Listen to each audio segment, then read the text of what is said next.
This episode is brought to you by Blockdaemon. You'll be hearing all about them later from me later in the episode, but now, on with the show. All right, everyone, welcome back to another weekly roundup edition of On the Margin. Today, I'm joined by my rapacious co-host, Mr. Mark Yusko. What's going on, Mark? I love rapacious, and as we were just discussing offline, I'm recovering a little bit. 7 hours stuck in LaGuardia yesterday. Got home at 1:30. So, and I'm not a morning person to begin with, so I apologize for the bags. All right, quick reveal that will set the stage for our conversation. I love it. I have the Lightning Network, Bitcoin Lightning Network with the orange pants. Because Bitcoin Miami was insane.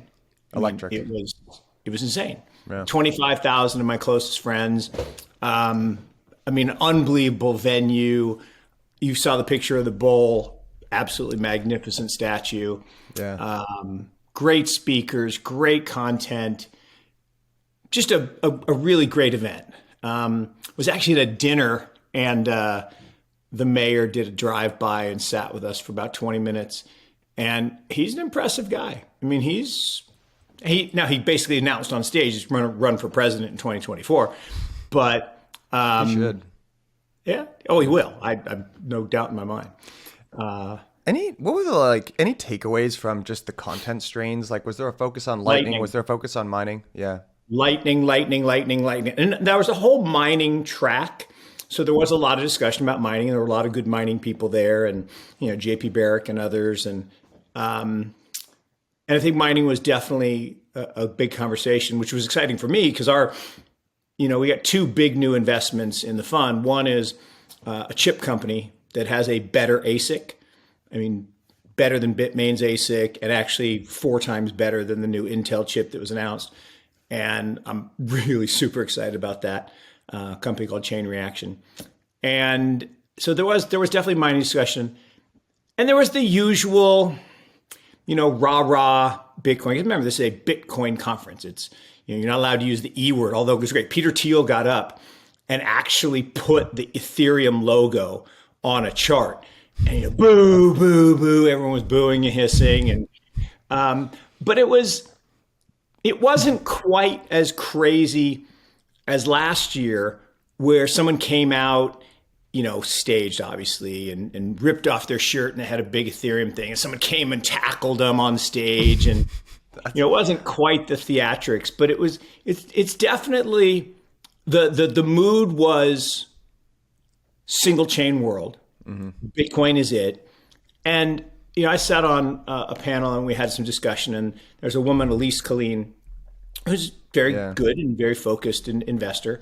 And she was making the comment that, a stablecoin built on top of Bitcoin is a kill shot, right? She's going to kill Ethereum and all the other use cases. I'm like, well, okay. I mean, maybe. And look, the proof of work, proof of stake is real. Proof of work is superior. It just is, in terms of decentralization and security and safety. So that we can have that debate, but I think it's a useless debate. But it was interesting, and then my view is, well, Paul Romer, right, won the Nobel Prize, said it's not the best technology that wins. It's the technology that gets critical mass first. So USDC has $260 billion of value on chain and trades 25 billion a day. I don't know if that's all going to just, I'm going to just move over to this new idea. Plus, there is no Bitcoin stablecoin today. I have a lot of thoughts on this, honestly. We've got a lot of other stories I want to get to, but I want to return to Lightning and just, the proliferation of other apps and services on top of the Bitcoin layer. But the two big directions that the takes that I want to get today is, I want to talk obviously about the CPI print that just came out, but I also want to connect that between, we talk a lot about CPI on this show, but also PPI, right? So and also the ISM manufacturing index as well, because we're getting some pretty interesting signaling just in terms of economic indicators. And then I got to get your take on later in the show on Elon's bid to buy Twitter. Yeah. I tweeted one of, or I quote tweeted one of your tweets that, you know how I feel about this, but yeah, I'm happy to talk about it. All right. So what we're looking at here, just to kick things off, is just the March, headline CPI number. It came in at a record 8.5%. If you're watching along with us on video here, you can see the breakout, between headline and core CPI. You also see it broken out across services, goods, excluding food and energy, and then of course food and energy. You're kind of seeing a steady creep up in terms of services. It looks like goods actually kind of stayed constant between February and March, but obviously both food and energy have been creeping up pretty substantially, in large part due to the conflict in Ukraine. We talk a lot about that. We can kind of dive into this. Go back to that chart for a second. What I love about that chart, I talk about alligator jaws always close. This thing looks like an alligator. I mean, it absolutely looks like an alligator. You got the little feet on the bottom, you got the top jaw in yellow, and you got the bottom jaw in red, and a gaping mouth. So look, this, on the record, this was the peak print. It's all downhill from here. And within 12 months, we won't be talking about inflation.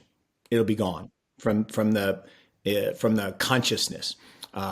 Used car prices, which are about 40% of this increase, have rolled over the last 3 months, largest decrease since 1969 this month, and oil prices are going down.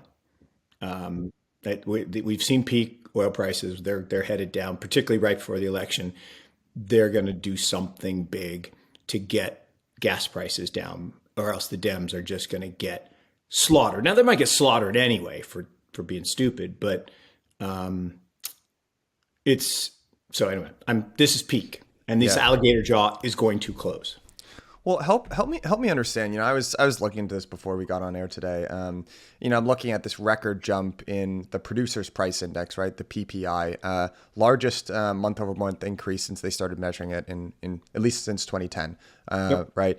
So walk me through what, and then of course there's the PMI, right, which a lot of folks pay attention to, and those are both really important leading economic indicators. So just give us a little bit of a lesson here. What is the PPI? What is the PMI? Why do people look at that as important economic indicators? Well, CPI, consumer prices, people talk about it, but the thing about CPI is, it excludes some of the things that we use every day, things like food, energy, the core. The headline puts those things back in, and as I said, the bulk of the increase has been energy costs and used car prices. PPI is different. This is like the industrial things that go in to manufacturing the finished goods that we measure in CPI. So this is things like industrial metals and I don't know what all the things are in it, but coal and other units, whatever. There's a term for it that now I'm forgetting, but it's the components that make other things up, the industrial components, and there is definite pressure on this stuff. You had nickel price go crazy because of the Russia-Ukraine thing, but that again is temporal. Do I think Russia and Ukraine are going to be fighting for the next 10 years? I actually don't. I really don't. Now, I could be wrong, right? It could end up that they are in Ukraine the same way we were in Iraq for, a gazillion years, and Afghanistan for 20 years. And it's possible that could disrupt, palladium supplies and nickel supplies.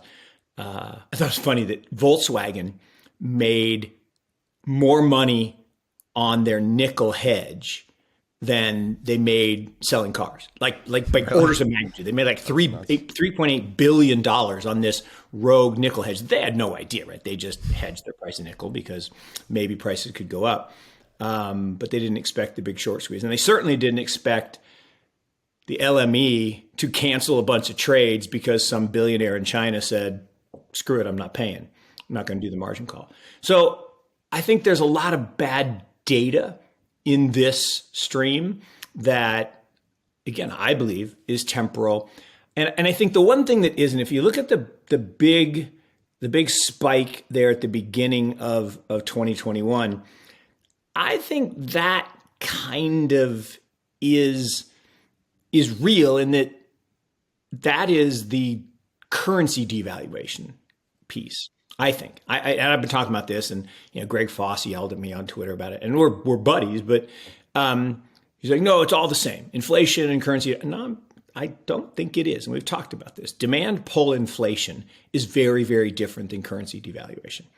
And we had a massive currency devaluation like we've never seen, right? We had more currency created by global central banks in that period, from middle of 2020 till the beginning of 2021 than any time in history. And it wasn't close, right? It was bigger than World War II, bigger than World War I. I mean, just big, and particularly as a percent of GDP. So I do think we're going to be at a higher plateau, but I think that spike will roll over. I think it's going to roll over, and I think it'll roll over hard as chips come. Now, all this could be wiped out if China persists in the kabuki theater and the nonsense about lockdowns. So this is the wrong title on this chart here, but what we're looking at here is PMI, activity coming out of China. Now, PMI is different. The Purchasing Managers Index is different than, PPI, which is industrial prices, and CPI, which is consumer prices. The PMI is really it's a survey tool on economic activity, and there's two of them. There's the manufacturing PMI, and then there's the services PMI. And when the PMI is above 50, it's expansionary. When it's below 50, it's contractionary. And again, you see this massive spike in PMI off the bottom in 2020 when we did the greatest monetary pump in the history of the world. And it got to the point where it looked like we were going to have this massive economic, party.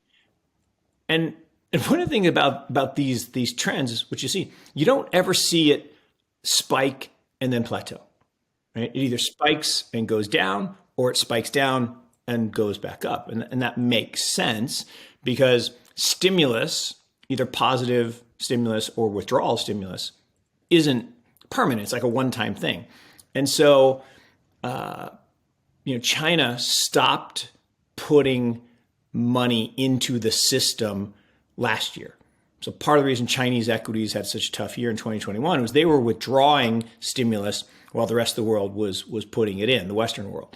And that's why the Chinese renminbi was actually strong relative to the dollar last year when everyone thought the dollar was so weak. It was just less bad than the yen and the euro. But what this is telling me is recession is imminent. In fact, you could argue that we're already in it. And I said, if the Chinese lockdown nonsense continues, which I kind of am in the camp that all of this, all of the made up stuff around COVID and lockdowns was all to create this pause, this reset, this realignment of axes between the West and call it the East. And so I do think we're going to have a really wicked recession. And if the Fed persists in raising rates, they'll turn a garden variety recession into a depression, I actually think. The reason why I wanted to highlight this is, as Americans, and maybe a lot of Americans listening to the show, we think we're the center of the world. But an enormous amount of economic activity occurs in China, right? So I remember you saying on a couple of previous episodes, right, that before the Powell pivot in late 18, early 2019, right, what the Fed was getting spooked because they were looking at Chinese economic activity as a leading indicator. And for me, I'm kind of looking at this and saying, yeah, I mean, I guess my open question to you is, do you see this as being a leading economic indicator for almost global GDP, right? 100%. Activity. 100%. And there's no doubt in my mind. I mean, none. And look, I'm prone to hyperbole, and people say, you can't say things like that. I'm like, why not? I said, because you say things so forcefully. I'm like, well, what's wrong with that? People will believe you. Like, that's the whole freaking idea. But what if you're wrong? I'm wrong all the time. Then you change your mind. I mean, this whole idea of being afraid of being wrong just drives me crazy. So clearly could be wrong. And clearly China could reverse course and start stimulating it. They've been jawboning about it to get their stock market to stop going down. But you look at this data, and this is not data that moves quickly, right? PMIs don't move quickly, other than the spike off the bottom when we did extraordinary measures.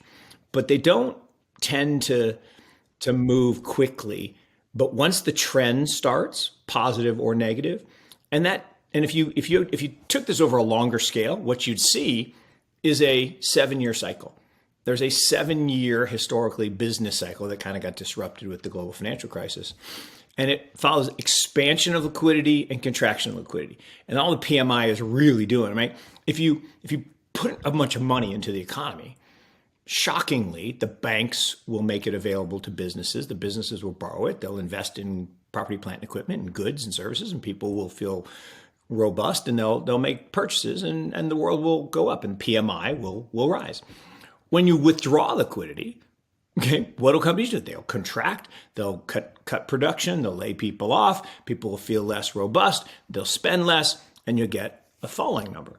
And so now with the one heartening thing about this is it's been such a dramatic drop that maybe we're closer to the end than the beginning. And so maybe this cycle is going to be shrunken, and we're going to have a quick, short, steep recession, and then get back to stimulating. And that's what I actually do think is going to happen. I think the central banks will start printing again and not tighten. And I think people are going to be surprised how quickly they reverse. The last episode of Forward Guidance, which Jack Farley hosts with Fed guy Joseph Wang, they had on George Goncalves, and he kind of said something actually pretty similar, which was that he expects basically cycles to be shorter and volatility to increase kind of moving forward. So yeah, I mean that kind of jibes with that. I love agreeing with smart people. Right, it's good. It definitely gives you some affirmation. It's just good in life to agree with smart people. It is. You're like, hot damn. George is great. Yeah. I want to talk a little bit about, and maybe clear up for folks as well, sort of, this idea that we've been talking about, the idea between different types of inflation, supply-driven inflation, demand pull inflation, and the role that currency has there. When we talk about injecting money into the economy, there are two ways to do that, right? There's like the QE way, the monetary way, and then there's the fiscal way.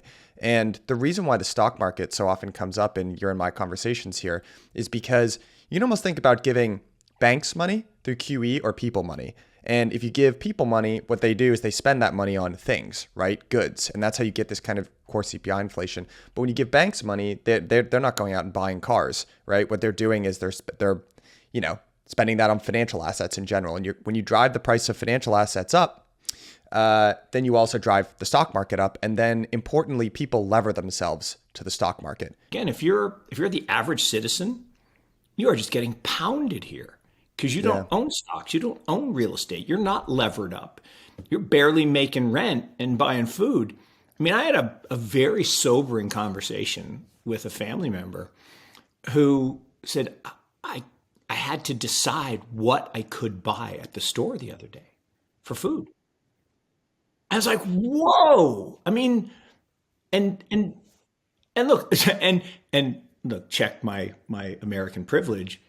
Our life is really pretty good, as even in the worst of it compared to some places around the world. So I'm not talking about that. It's just that is a very kind of humbling thing to experience.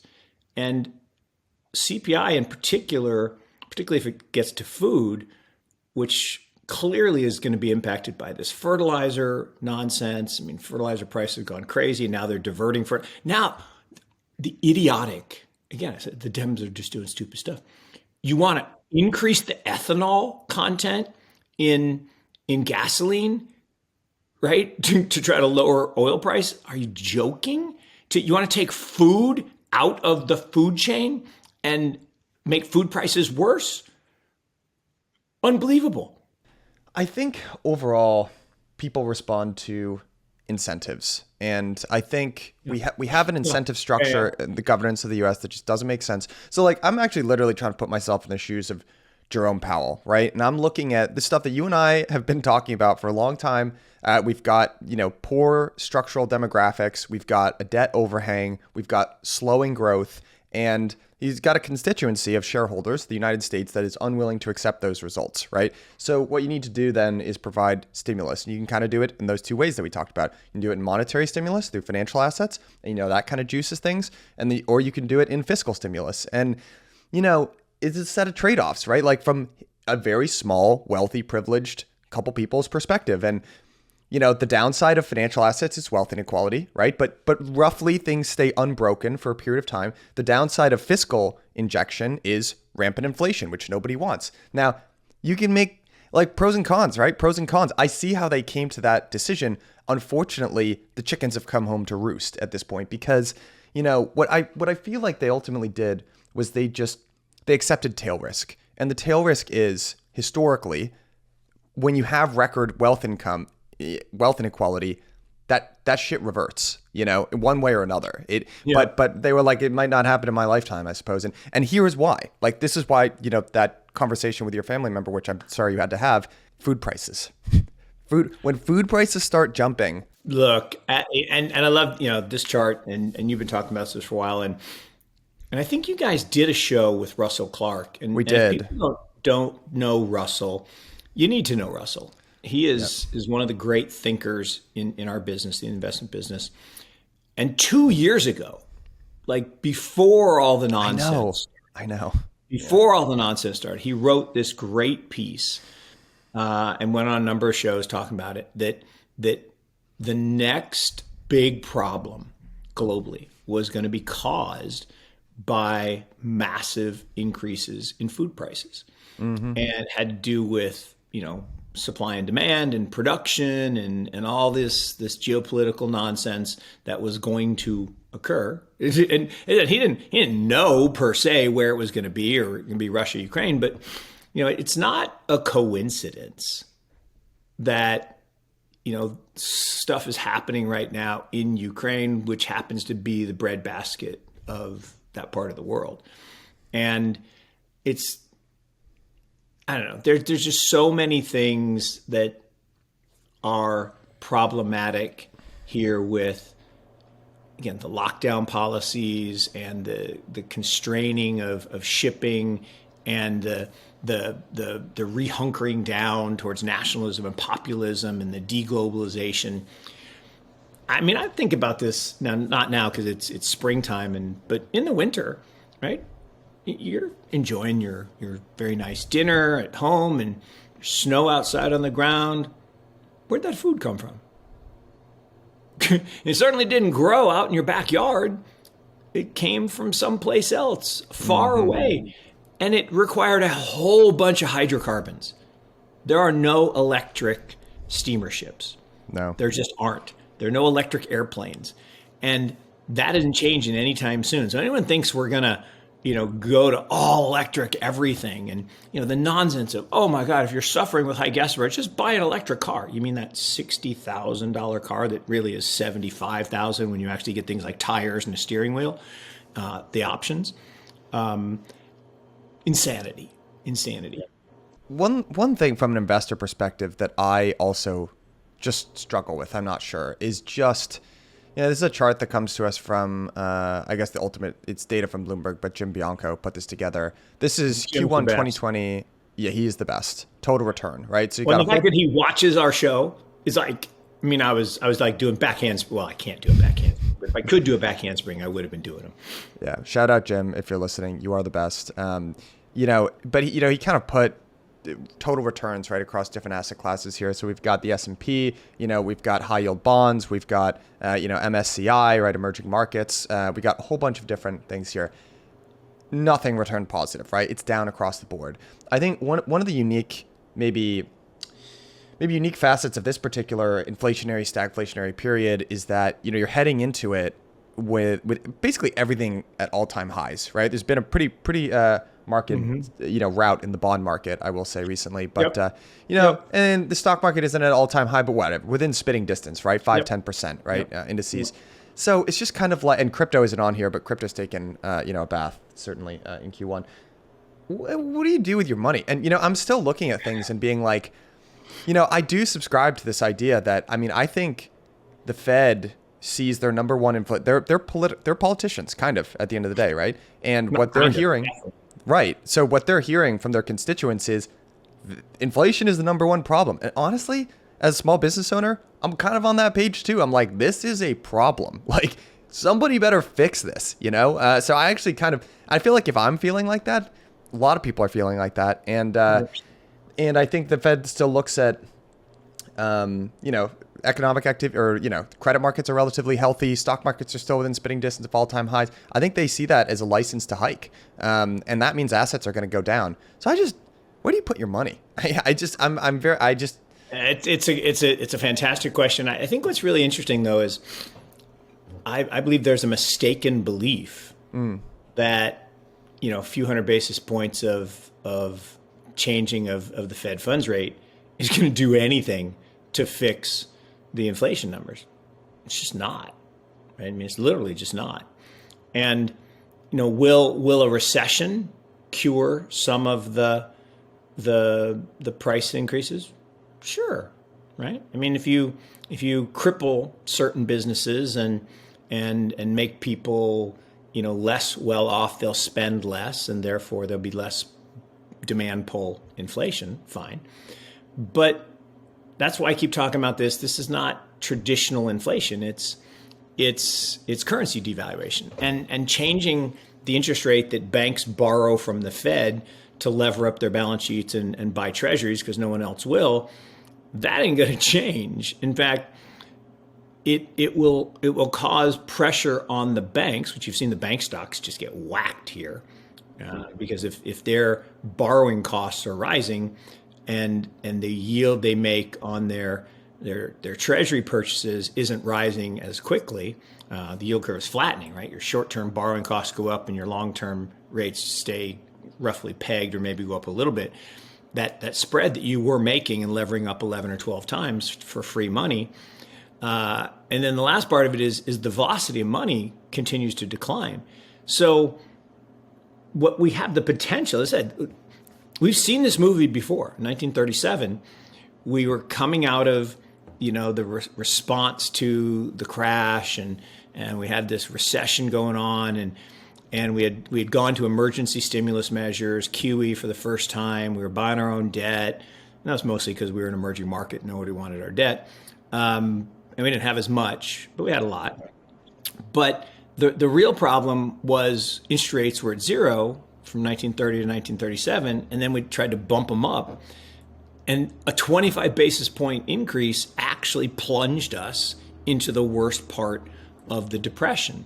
And the problem is the difference between a recession and a depression is a very fine line, and has really deleterious impact, not just in real time, but then in the aftermath. It takes, instead of recovering in months and quarters and years, you're talking decades to get back to normal. There was a whole generation after 1937 into the 50s, right? Into the early 60s. There was a whole generation.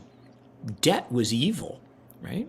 They would never borrow money. They would never, and if you don't have debt in a society and everything is cash-based and you got to save up to buy a car or save up to buy a house or save up to start a business, everything goes down.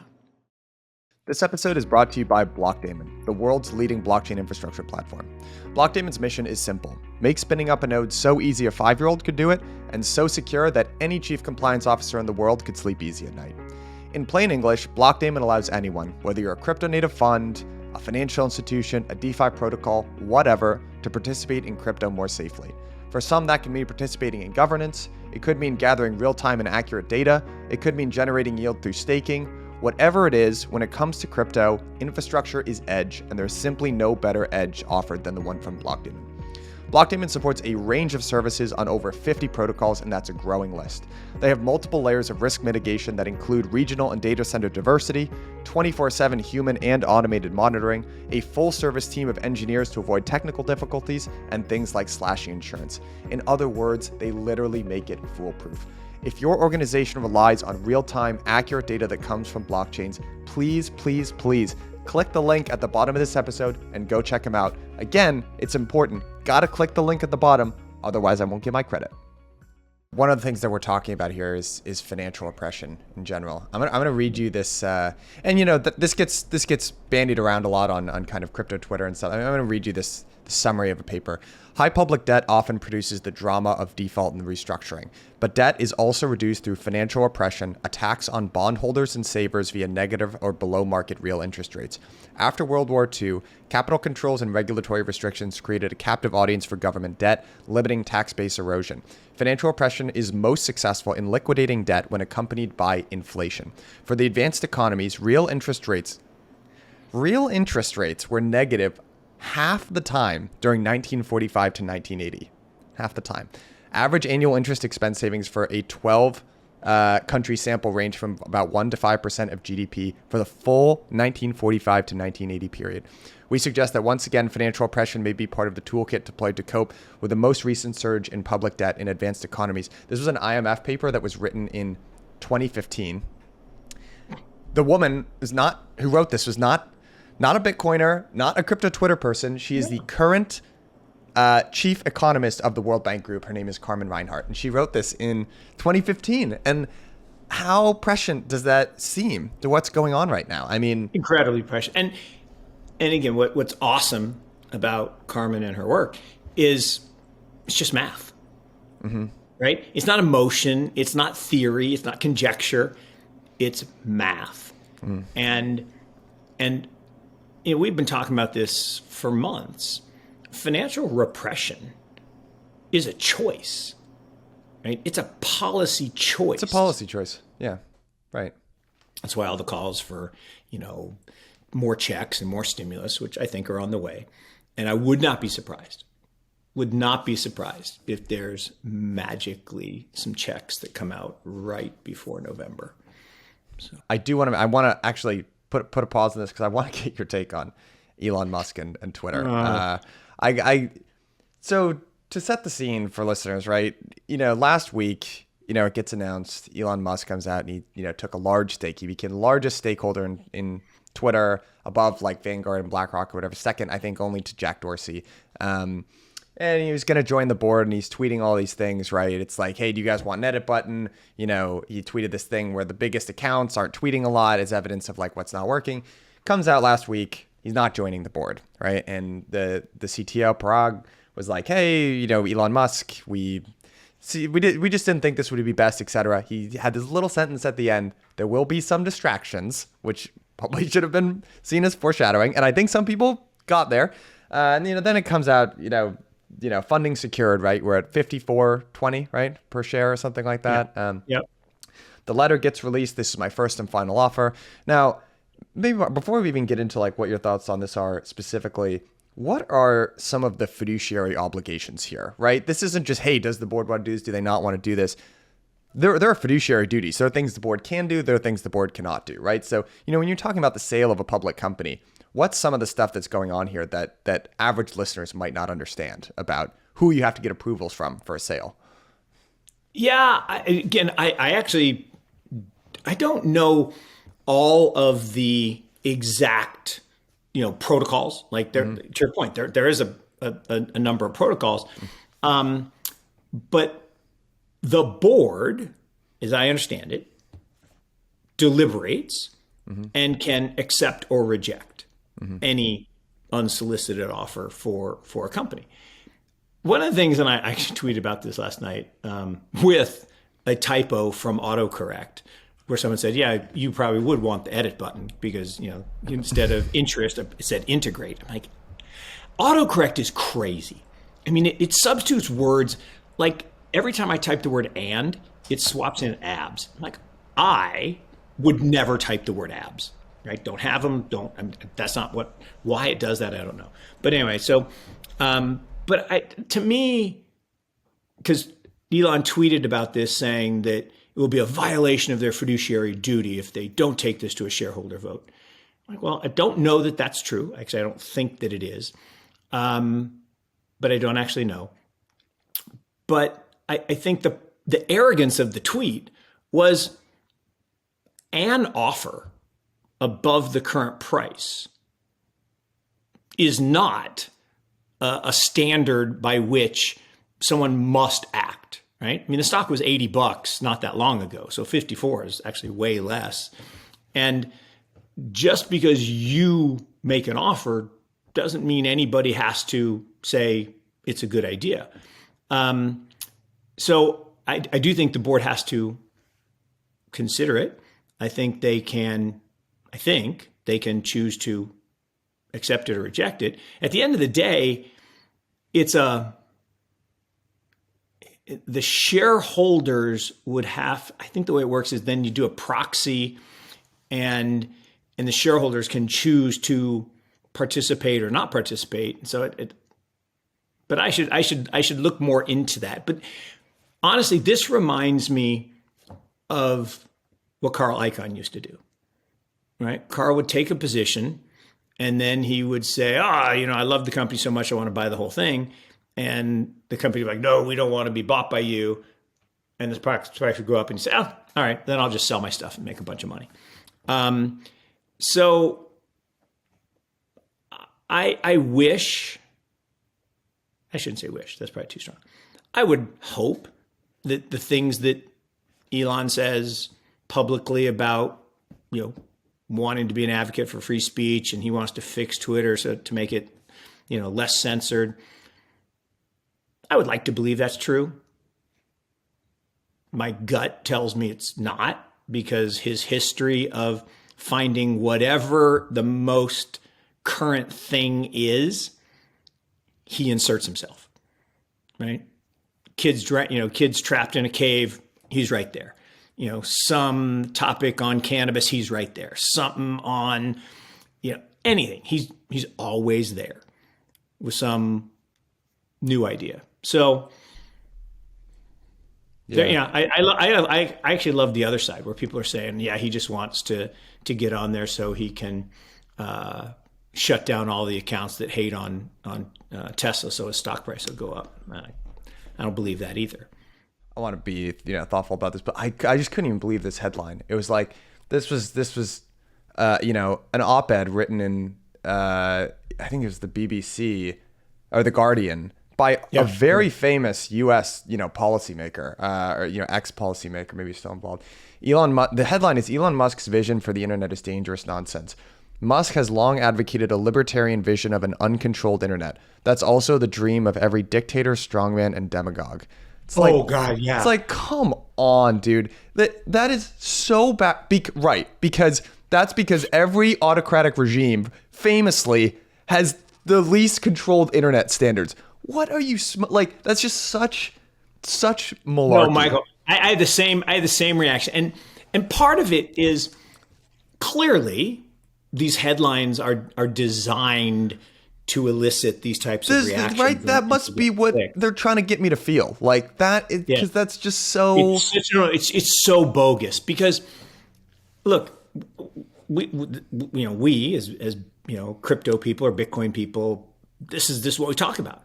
Right. The printing press busted the monopoly of the church. The church had the monopoly on information. You went to church on Sunday. They gave you your views. They gave you your opinions. You couldn't read. You couldn't write. And the printing press busted that monopoly. Right. So then who took the monopoly? The governments. So the governments then seized control of media. And they either had direct control, like dictatorships, like strongmen. They had absolutely perfectly controlled media. Look at North Korea. Look at communist right. China or communist USSR. Are you kidding me? Open and free communication? No. Even the United States, when we had 3 networks, it was arguably guided by government. The internet busted that wide open. It wide open. And the idea now that we have an app on the internet that isn't unfettered, that actually cancels people. Like, and what's worse is someone or someone's inside that company is making and maybe it is the government through them, but someone's making the decision that, you know what, the thing, COVID, anything that anyone says against the thing, you're deplatformed. Yeah. Even if later on it comes out that that person was right. And then the new thing, comes up. And if you say, so that, if Elon really, really wants to go in and say, we're not going to do that anymore. We're just going to be a public square. And that's what free speech is all about. I sell my shares. Yeah. Actually, I don't own any shares, but I don't know what you said. I think my thought process behind this, like the bull case for why this might be a good thing. Like you and I have talked about on the show, I do view deplatforming and censorship of speech is a very worrisome trend, and I do believe that Elon cares about it. He's also a good product guy. Like for all the hate, whatever. SpaceX freaking successful. I mean, that's unbelievable what he's done. Tesla, I don't know how that's going to go down in history, but he single-handedly jump-started the EV car movement in the US. Whatever it is, the guy does actually have a history of executing, getting shit done. I think he could be interesting. On the maybe more bearish side, my initial thought when he took the 9% stake was that's really smart, because it's like, why do billionaires buy media companies? Yes. It's a protection thing, right? Like you're much less likely to go with that billionaire if they've got a media arm. And I think what I thought at the time is wow, that's really shrewd, because the ultimate worry for Elon is getting deplatformed from Twitter. Look what happened to Trump. A 9% stake is essentially a $3 billion insurance policy against your $200 billion of wealth. It's pretty freaking smart. Like I thought that was a good idea. Yeah, absolutely. It's like Bezos buying Washington Post. Right. 100%. And yes, but then to go all in and say, I'll just buy the whole thing. So the Victor Khayyam moment. I love the product, so I bought love the razor, so I bought the company. I'm with you that I don't think that makes as much sense, and it will elicit all these other things like, well, what's your real agenda? Well, I actually think he has the agenda that you just described. He's trying to protect himself. But here's the weird thing. And I didn't know this stat until yesterday, so I haven't checked it, but it sounds right to me. Only 4% of people in the world actively use Twitter. Here's what the last is it 4%? I don't know. It's 100 million. That's what I read yesterday. That 4% of people, if you take the number of daily active users, it's 4% of the world. Daily active users. Okay, I don't know. Very quickly, this narrative is coalescing on Twitter in this, in the people that I follow in my circles. It's like, if this sale doesn't go through, that's evidence that the deep state. Oh my gosh. And it's like, guys, crazy. Come on. Like, no, it is not. Sorry, not. I just don't think that's a huge reach. Also, here's the thing. Bitcoin. What I believe in strongly is system design and incentives. How would the Bitcoiners who are advocating for Elon Musk to take over Twitter, how would you feel if if Elon Musk took over control of Bitcoin? It's not about him. It's about governance, and it's about systems. And sorry, that's not great. And then the last thing I'll say too is how's he going to finance this? Okay, he's got $200 billion. It's in Tesla and it's in private sites. It's not liquid. Yeah, so what? So what is he going to? He's got two options, right? He can either sell some of his Tesla.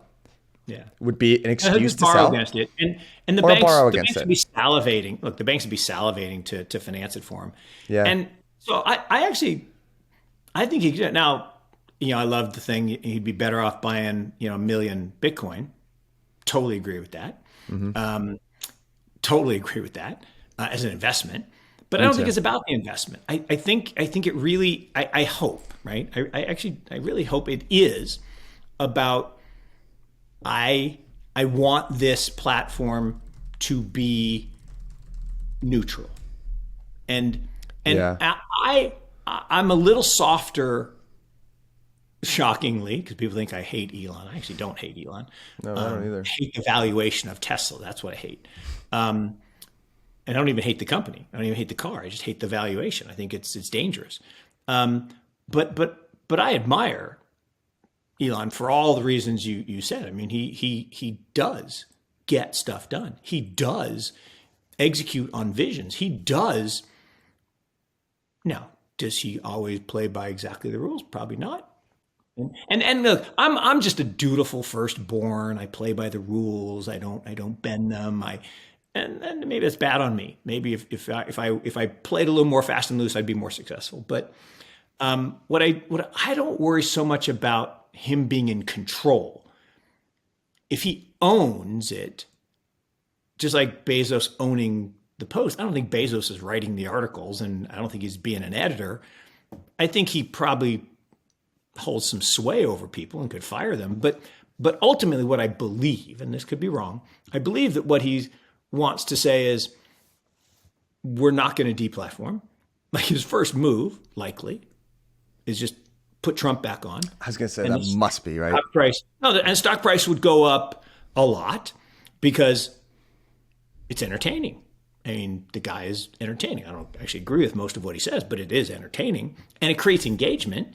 And that's what communities are all about. It's about the engagement. And so I'm with you that I don't believe there's going to be this governmental conspiracy to stop him from buying it. And at the end of the day, the way these things play out, hostile attempts play out, is you're going to have the Alawids of the world who say, price is too low. And then, of course, Elon comes back at him and says, well, how do you feel about journalists? And it's like Khashoggi. And that's not the point. He owns a meaningful percentage, whatever that number is, he didn't say, but he owns a meaningful percentage. And you offered 54. So guess what? You're going to pay me more than 54. And that's the way it works, right? It's, you can say, this is my highest and best offer. That isn't the way hostile takeovers work. Apparently, every single time after there's an acquisition of a public company, there's a lawsuit, no matter what, because someone says you should have gotten a higher price. Right. My dad works and he worked in M&A, and he told me this, like, without fail, every single time, no matter what, there's a lawsuit. 100%. But in this instance, from my understanding of, like, you can't just take the first offer at something like this, right? You need to shop that around, right? And everybody knows that. Everyone who's been involved in these deals knows and understands that. That's why it's all theatrics that's going on Twitter, at the current day. Well, but here's the other thing. They don't need to sell. Right. It's a perfectly viable business. They're doing fine. They don't need, it's a different thing when somebody, wants to buy a distressed asset, company that needs to be turned around or fixed. That's what Icon used to do. It'd be like, or a company that has unlocked value. Now, people could say, well, the current management is derelict because they're not putting Trump back on and therefore not increasing the value of the company. And I, as a shareholder, want that to happen. And this guy will do it. Okay. And that's probably where this idea of the shareholders, which are the owners of the company, right? The board doesn't own the company, the shareholders do. But I do, and this is where I should do more study. I do think, even though the shareholders own it, I do think the board gets to, I can't say decide, but I think they get to determine the course of action. They have a fiduciary obligation to the shareholders. And I think there is, again, this is where I don't know specifics either, but there is a certain amount, right? Almost like, VCs in crypto get dinged for selling. But it's like, you have a fiduciary obligation. I'm not sure if it's what you don't want to do is expose yourself to liability, so that a lawyer could come in and say, hey, you guys held these coins, they were up 10 times, right? You have a fiduciary obligation to your limited partners. And in the same way, if there's a certain amount, right, that a lawyer could come in and say, guys, Elon Musk offered you a super fair offer, right? Like way above market, then I think they'd have to take it more seriously. Well, but the flip side is, to your point, there's already the people who, bought it at 80, who are saying it's too low, and they're going to sue. So you're right. There will be a lawsuit. Actually, was Twitter up at 80? I don't even know what Twitter stock. I mean, like a year ago, whenever it was $80 and it fell. Yeah. And people were saying, well, that group is going to say this price is too low. But who's to say what price is right or wrong? Because companies are funny, right? In the sense that we have this world in which we live where companies are being valued at crazy levels, crazy multiples. And, one thing we know is the more engagement on the platform, the more revenue they can derive, right? That's the way it works. So and this is actually a pretty strong case for Elon or anybody else who wants to buy it. If you say that the deplatforming activity is decreasing engagement and therefore hurting shareholders, pretty tough for the current management and board to not fix that.